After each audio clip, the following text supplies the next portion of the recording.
간혹 때타올을 과도하게 문질러서 건조함을 유발시키는 분들도 계십니다. 가로주름이 완화되게 되면 목이 길어지는 듯한 효과를 볼 수 있습니다. 성형외과 전문의 유하연입니다. 사람의 나이테, 노화의 거울 하면 어디가 제일 먼저 생각나세요? 바로 목주름입니다. 이거 계속 가지고 살아가실 건 아니죠? 오늘 저와 함께 없애보도록 하겠습니다. 목주름이 잘 생기는 이유는 무엇일까요? 목은 몸의 다른 신체 부분에 비해 피부도 얇고 움직임이 계속 지속되는 부분입니다. 게다가 피지선도 적어 쉽게 건조해질 수 있는 부분인데요. 그래서 노화가 좀 빠르게 진행되는 편입니다. 게다가 대부분의 사람들이 얼굴 보습에는 신경을 쓰는 반면 목 보습에는 소홀한 경향이 있어 주름이 잘 발생하는 편입니다. 목주름에는 다양한 형태의 주름이 있습니다. 대표적으로 가로주름과 세로주름이 있습니다. 가로주름은 지속적으로 목이 접히면서 생기는 주름인데요. 세로주름은 목에 넓은 목근이 있는데요. 활경근이 나이가 들면서 탄력을 잃고 처지게 되고 그 위에 탄력은 잃은 피부가 함께 처지면서 생기는 주름 형태입니다. 목주름을 만드는 잘못된 습관에는 무엇이 있을까요? 목을 접고 하는 자세들은 다 목주름을 악화시키는 습관들입니다. 예를 들어서 핸드폰을 볼 때 가슴선에 두고 목을 숙여서 본다던가, 과도하게 높은 베개를 사용하게 되면 자는 동안 목이 접혀 있게 되고 접혀 있는 자리가 주름으로 자리 잡을 수 있습니다. 그래서 과도한 높이의 베개 사용은 피해 주시는 게 좋습니다.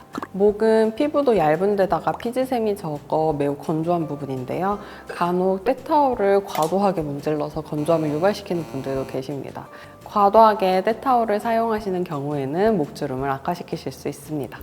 목주름을 해결할 수 있는 방법에는 어떤 것들이 있을까요? 목주름은 원인과 현재 상태에 따라 해결 방법을 다르게 접근해야 합니다. 피부 처짐이 많은 주름 같은 경우에는 처진 조직을 제거하지 않으면 큰 효과를 보기 어려운 경우들이 많습니다. 목과 이중턱에 존재하고 있는 활경근이 처져 있다면 이를 귀 뒤로 당겨 올려주는 수술 방법은 사실 이중턱을 개선하기 위한 수술 방법입니다. 하지만 부가적으로 목에 처진 조직도 위로 당겨주기 때문에 목의 가로주름 개선에도 효과적입니다.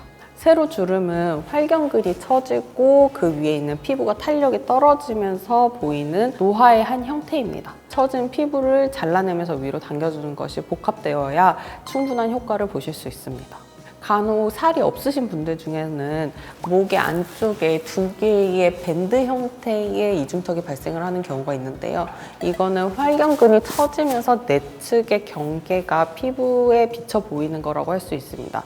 이럴 경우에는 턱 밑 절개를 넣어 이 두 개의 근육을 묶어주는 것도 효과적일 수 있고요. 정도에 따라서는 뒤쪽으로 당겨주는 걸로도 효과를 보실 수 있습니다. 처진 조직이 적을 경우에는 수술보다는 시술 쪽으로 접근을 하시는 것이 훨씬 효과적입니다. 가장 대표적인 거는 필러, 스킨 보톡스, 리프팅 레이저들입니다. 필러 같은 경우는 이미 깊어진 주름에 부족한 볼륨을 채우는 데 매우 효과적이고요. 리프팅 레이저 같은 경우는 물론 초음파 레이저냐 고주파 레이저냐에 따라서 타겟하는 층이 다르지만 목의 전반적인 탄력 관리에 효과적입니다. 일반적으로 보톡스가 타겟하는 층이 근육층이라면 스킨 보톡스는 근육층보다는 피부를 타겟팅하여 들어가는 방법입니다. 피부의 탄력 개선, 겉에 보이는 잔주름 개선에 매우 효과적입니다. 수술을 하시면 흉터가 많이 남을까 봐 걱정을 하시는 분들이 많습니다. 수술을 하면 귀 앞뒤 절개가 필요한데요. 귀 뒤 절개를 통해서 활경근과 처진 조직을 귀 뒤로 잡아당겨주고 이럴 경우에 앞쪽에 피부가 울 수 있기 때문에 일부 귀 앞 절개가 병행되어야 합니다.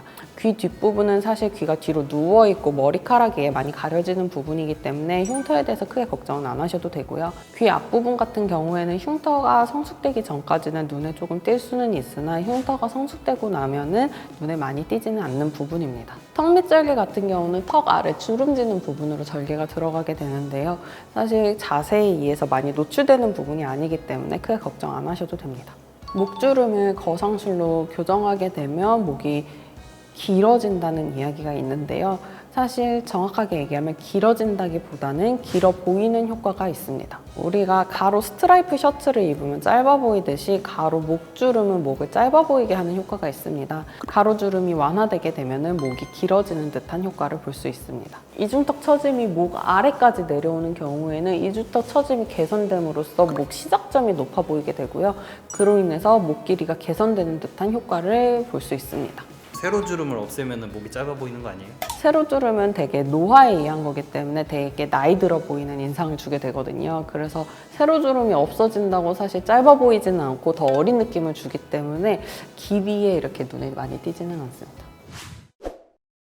피부는 종이 같아서 이미 한번 접혀서 자국이 생기게 되면 그 주름을 없애는 게 매우 힘들어집니다. 목주름도 깊어지기 전에 미리 관리하시는 것이 가장 중요합니다. 그렇기 때문에 목주름이 걱정되신다면 병원 방문하셔서 전문의에게 상담 받아보시기 바랍니다.